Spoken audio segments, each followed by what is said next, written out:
तो दोस्तों, अगर मैं आपसे पूछूं कि इंसान कैसे बने, तो आप झट से डार्विन की थ्योरी बता देंगे कि कैसे हम पहले बंदर थे, फिर धीरे धीरे इंसान बनते चले गए। पर क्या हो अगर मैं आपसे कहूं कि चार्ल्स डार्विन की थ्योरी इवोल्यूशन ऑफ ह्यूमंस एकदम गलत है? तो क्या आपको मेरी बात का विश्वास होगा?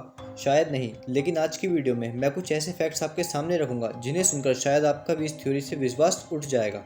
तो वीडियो शुरू करने से पहले अगर आपने हमारे चैनल को सब्सक्राइब नहीं किया है तो कर दीजिए एंड बेल आइकन प्रेस कर दीजिए ताकि आने वाले वीडियोस के नोटिफिकेशन आप तक पहले पहुंच जाएं। तो चलिए बिना देर के वीडियो शुरू करते हैं। जैसा कि आप सब जानते हैं कि इंसान पहले बंदर हुआ करते थे और ये बात हमें बताई चार्ल्स डार्विन ने कि कैसे बंदर से विकसित होते होते हम इंसान बने। आपने कई जगह ये फोटो भी देखा होगा कि कैसे एक बंदर धीरे धीरे इंसान बनता चला गया है। तो पहले जान लेते हैं कि आखिर थ्योरी ऑफ इवोल्यूशन है क्या।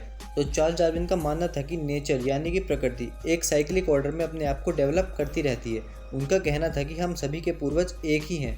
हर प्रजाति के पेड़, मछलियाँ, जानवर सभी कहीं ना कहीं एक दूसरे से जुड़े हुए हैं। चार्ल्स डार्विन ने 1858 में दी गई अपनी थ्योरी में कहा कि सारे अलग अलग किस्म के पेड़ पहले एक ही थे, लेकिन अलग अलग जगहों पर अलग अलग वेदर कंडीशंस से लड़ने में इन्होंने अपने आप को उसी सिचुएशन के अकॉर्डिंग ढाल लिया और इसी हिसाब से इन्होंने कहा कि इंसान के पूर्वज भी पहले बंदर थे, लेकिन कुछ बंदर अलग जगहों पर अलग तरह से रहने लगे। इसी कारण धीरे धीरे ज़रूरतों के अनुसार उन्होंने अपने आप में चेंजेस किए और धीरे धीरे वे इंसान बन गए। लेकिन डार्विन ने जब अपनी थ्योरी दी थी उस टाइम ना तो डीएनए की खोज हुई थी और ना ही जेनेटिक्स की जानकारी थी।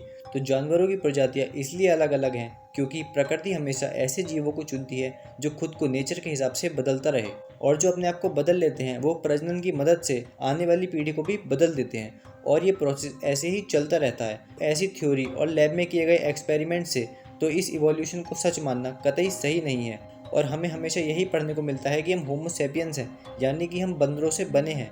लेकिन ये थ्योरी 100% सही कतई नहीं हो सकती। डार्विन की थ्योरी को ना मानने वालों का कहना है कि अगर हम बंदरों से ही आए हैं तो आज के समय में बंदर मौजूद क्यों हैं, और अगर हैं तो कम से कम आदि मानव तो होना ही चाहिए था।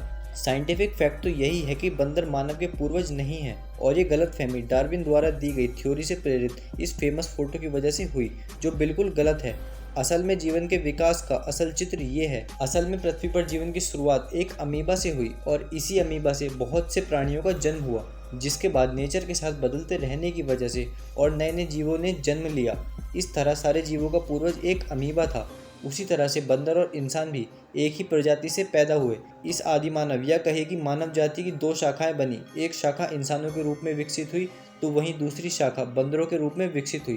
पहली शाखा से और भी विकसित प्रजातियां बनी, जैसे अफ्रीकी मानव, मंगोलियन मानव, और बंदरों की शाखा से लंगूर, चिंपांजी, वन मानुष आदि ऐसे कई प्रकार की जातियां बनी। इस तरह से देखें तो ये साफ है कि डार्विन थ्योरी ऑफ एवोल्यूशन को 100% सच मानना गलत है। और एक चीज़ है जो देखने वाली है, वो है सबसे पुराना पूर्वज आखिर कौन था। ब्रिटेन की यूनिवर्सिटी ऑफ ब्रिस्टल के रिसर्चर्स ने अपनी एक नई रिसर्च में बताया कि स्पॉन्ज सबसे पुराना पूर्वज है। समुद्री स्पॉन्ज एक प्रकार का जीव है जो मीठे और खारे पानी में पाया जाता है। यह जीव एक कॉलोनी बनाकर अपने बेस में चिपके रहते हैं। ये जीव चल फिर नहीं सकते हैं। इनका शरीर बिल्कुल काई की तरह लगता है। इनके शरीर में छोटे छोटे छेद होते हैं जिससे होकर पानी इनके शरीर में जाता है।